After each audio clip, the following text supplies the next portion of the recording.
Assalamualaikum warahmatullahi wabarakatuh. Kembali lagi ke channel YouTube Junaidi Fayab. Kali ini kita akan membahas materi pembelajaran 1, subtema 2 dari tema 5. Di mana materi pada pembahasan kita kali ini adalah dua materi ya. Dua materi dari dua muatan pelajaran. Nah, materi yang pertama yang akan kita bahas adalah mengembangkan ide pokok menjadi kalimat utama. Ini adalah materi yang diambil dari muatan pelajaran bahasa Indonesia. Sedangkan materi yang terakhir, materi yang kedua adalah materi rantai makanan. Nah, materi rantai makanan ini terdapat pada muatan pelajaran ilmu pengetahuan alam. Oleh karena kedua hal tersebut, sebelum kita membahasnya, persiapkan diri kita dalam membahas pembahasan materi yang akan kita bahas bersama. Siapkan diri kita lagi, saya ulangi lagi, cermati videonya agar kamu dapat memahaminya dengan cepat dan mudah dipahami. Yuk sama-sama kita bahas. Pada materi yang pertama, subtema 2 ini adalah hubungan antar makhluk hidup dalam ekosistem. Jadi poinnya adalah hubungan antar makhluk hidup dalam ekosistem.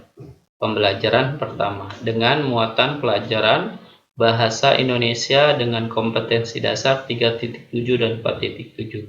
Di mana pada materi ini adalah materinya mengembangkan ide pokok menjadi kalimat utama. Nah, ide pokok menjadi kalimat utama itu ada beberapa hal yang harus kita lakukan. Yang pertama adalah cara mengembangkannya. Ada 4 ya di sini seperti yang tertera pada layar HP Anda atau laptop Anda. Ada 4 hal yang harus kita pahami sebelum kita mengembangkan menjadi kalimat utama. Yang pertama adalah membaca teks fiksi dengan seksama. Jadi harus kita baca teksnya dengan seksama. Seksama itu berarti bacanya benar-benar kita baca, kita runtutkan dari awal sampai akhir. Tidak ada yang terlewatkan, jangan sampai ada kalimat atau paragraf yang terlewatkan. Makanya di sini tidak ada ucapan atau ada kata dengan seksama, berarti membacanya dengan utuh keseluruhan. Yang kedua adalah selain membaca dengan seksama, menentukan ide pokok dari teks non-fiksi.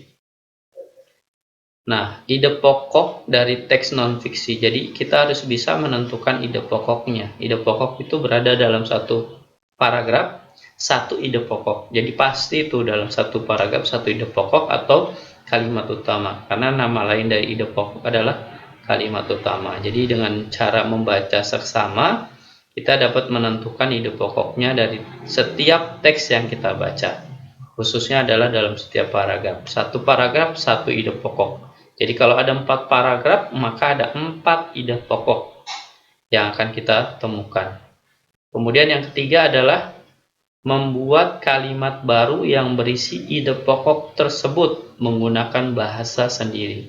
Jadi setelah kita menemukan ide pokoknya, kita buat kalimat yang baru yang berisi dengan bahasa kita sendiri. Jadi ide pokok tersebut bukan semata-mata atau harus dengan bahasa si pembuat teks, melainkan diperbolehkan untuk kita mengolahnya dengan bahasa kita sendiri, karena ini adalah hasil dari pengembangan ide pokok. Kemudian yang terakhir, yang bagian keempat adalah menggunakan diksi. Diksi dan ejaan yang tepat. Diksi itu adalah ungkapan, dan ejaan yang tepat saat mengembangkan ide pokok menjadi kalimat-kalimat utama. Jadi menggunakan ejaan yang tepat. Ejaannya itu harus sesuai dengan EYD. Berarti harus sesuai dengan Kamus Besar Bahasa Indonesia. Tidak dengan menggunakan bahasa sehari-hari, bahasa pergaulan atau bahasa gaul, melainkan menggunakan bahasa yang sesuai dengan kaidah bahasa Indonesia. Jadi bukan bahasa-bahasa kita sehari-hari dalam bergaul dengan teman kita, tetangga kita, atau orang tua kita. Karena bisa jadi bahasa yang kita gunakan adalah bahasa bukan bahasa Indonesia, walaupun itu dibenarkan dalam kehidupan sehari-hari. Nah, jadi ada 4 sekali lagi yang perlu digarisbawahi dalam mengembangkan ide pokok menjadi kalimat. Ada 4 item yang harus kita pahami terlebih dahulu. Kemudian kita lanjutkan ke slide berikutnya. Pada slide yang kita saksikan ini adalah berupa latihan soal.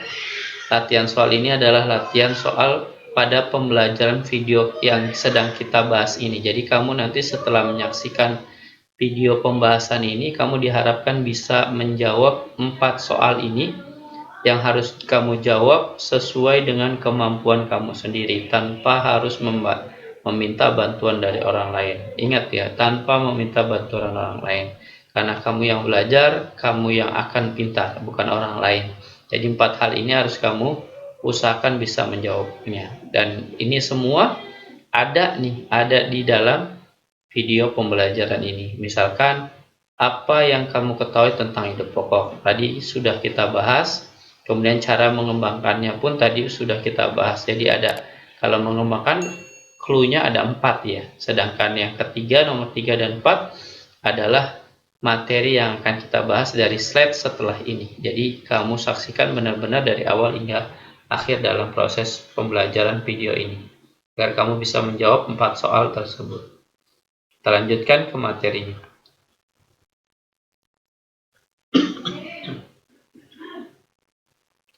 Pada materi yang kedua atau materi yang terakhir adalah rantai makanan, di mana rantai makanan adalah dari muatan pelajaran ilmu pengetahuan alam dengan kompetensi dasar 3.5 dan 4.5. Nah, rantai makanan adalah rangkaian peristiwa makan dan dimakan antar makhluk hidup untuk kelangsungan hidupnya. Jadi itulah yang disebut dengan rantai makanan. Jadi rangkaian peristiwa makan dan dimakan, ya sekali lagi, peristiwa makan dan dimakan antar makhluk hidup untuk kelangsungan hidupnya. Jadi ada yang dimakan dan ada yang kemakan. Nah, dalam rantai makanan ada 3 peran makhluk hidup dalam rantai makanan. Yang pertama adalah produsen. Nah, produsen itu apa? Produsen adalah makhluk hidup yang dapat membuat makanannya sendiri. Contohnya adalah tumbuhan dan ganggang. Nah, tumbuhan itu banyak ya, bisa padi, bisa jagung, dan bisa yang lainnya.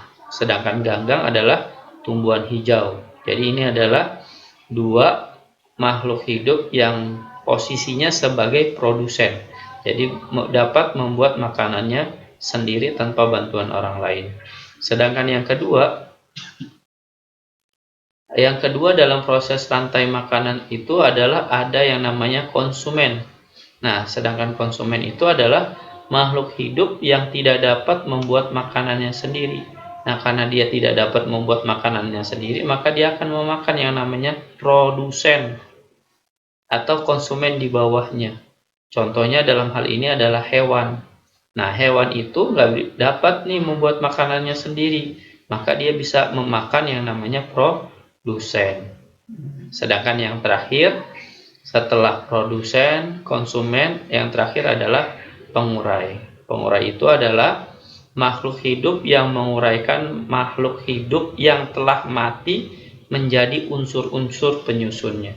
Jadi makhluk hidup yang telah mati diuraikan sama dia menjadi unsur-unsur penyusunnya. Karena fungsi dari pengurai itu adalah seperti itu. Contohnya adalah cacing, kemudian bakteri dan jamur. Karena kalau nggak ada pengurai, ya makhluk hidup yang udah mati ya tetap begitu-gitu aja. Melainkan dengan bantuan pengurai, makhluk hidup yang telah mati akan teruraikan menjadi unsur-unsur penyusunnya. Nah, 3 hal ini atau 3 peran ini dalam rantai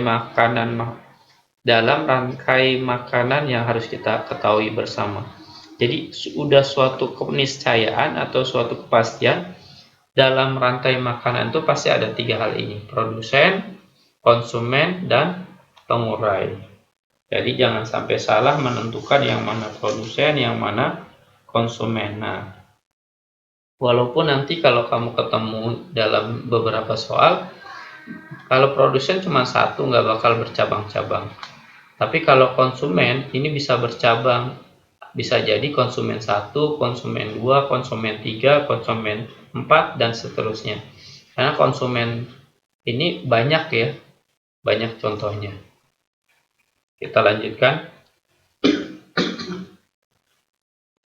Di sini kita sedang perhatikan ya, gambar rantai makanan pada ekosistem sawah. Nah, clue-nya ketika kamu belajar dengan ekosistem sawah, pasti di sawah itu ada yang namanya padi. Ingat, kalau ekosistem sawah pasti diawali dengan padi, karena di sawah itu pasti tempatnya padi ditanam.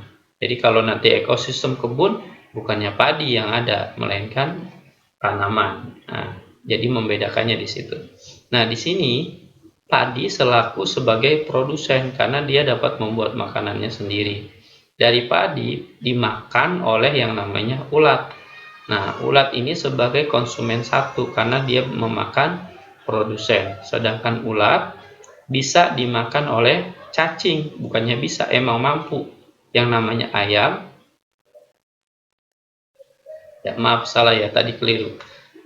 Ulat setelah makan padi, nah bagian padi itu yang dimakan ulat adalah daunnya ya. Nah, ulat itu dimakan yang namanya hewan ayam. Ayam bisa memakan ulat. Namanya di sini konsumen kedua. Kenapa konsumen kedua? Karena ada konsumen pertama. Nah, konsumen dua bisa memakan konsumen pertama. Konsumen pertama pasti ujungnya ke produsen. Jadi produsen ke konsumen satu, kemudian ke konsumen dua. Di sini contohnya adalah ayam.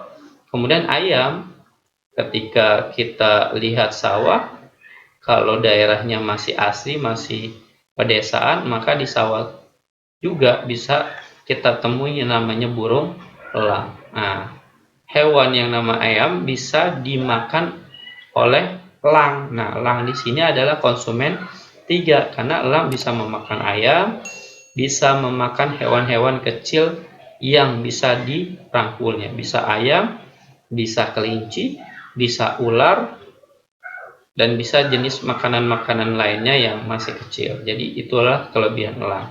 Dengan bantuan kakinya ya, kakinya yang bisa mencengkram dengan sempurna. Jadi elang di sini adalah sebagai konsumen tiga. Nah, ketika elang mati, barulah dia dimakan oleh pengurai. Nah, pengurainya itu bisa jamur, bisa yang lainnya. Jadi sekali lagi, ada produsen, ada konsumen, kemudian ada pengurai. Pengurainya di sini jamur dalam hal ini saya contohkan. Nah, di mana konsumen itu bisa terbagi menjadi tiga. Atau bisa juga nih ketika konsumennya cuma satu misalkan. Ini kan contoh rantai makanan yang terdiri dari konsumennya ada tiga. Atau kalau kamu nanti suatu saat ditemukan disuruh membuat rantai makanan, nah bisa juga dari padi, kemudian ulat mati ke pengurai. Nah itu juga bisa. Jadi hanya produsen, konsumen langsung pengurai. Tapi kalau diminta konsumennya ada dua, ada tiga, maka bikinlah seperti hal yang saya contohkan ini. Tanaman padi dimakan oleh ulat. Nah, dalam keterangan di bawahnya ya, tanaman padi dimakan oleh ulat. Ulat dimakan oleh ayam. Kemudian ayam dimakan oleh elang. Saat mati, tubuh elang akan diurai oleh makhluk hidup pengurai seperti bakteri tanah, cacing tanah, dan jamur untuk dijadikan nutrisi bagi tumbuhan. Jadi setelah diurai menjadi penyusunnya, si elang tadi yang ketika dia mati, karena mati kan pasti dia jatuh ke bawah ya, ke tanah. Nah, diurai oleh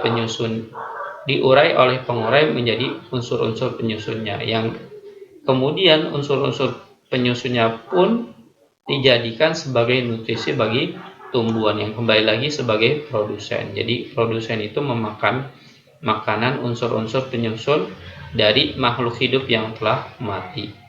Demikianlah ini ya, contoh dari rantai makanan yang dapat kita perhatikan bersama. Sekian dari pembelajaran yang dapat saya berikan pada saat ini. Pembelajaran 1, subtema 2, tema 5 yang dapat saya berikan. Semoga dapat bermanfaat, menambah ilmu pengetahuan kamu. Jangan lupa tetap semangat, tetap sehat. Terima kasih telah menonton video pembelajaran ini. Terima kasih ya sekali lagi. Wassalamualaikum warahmatullahi wabarakatuh.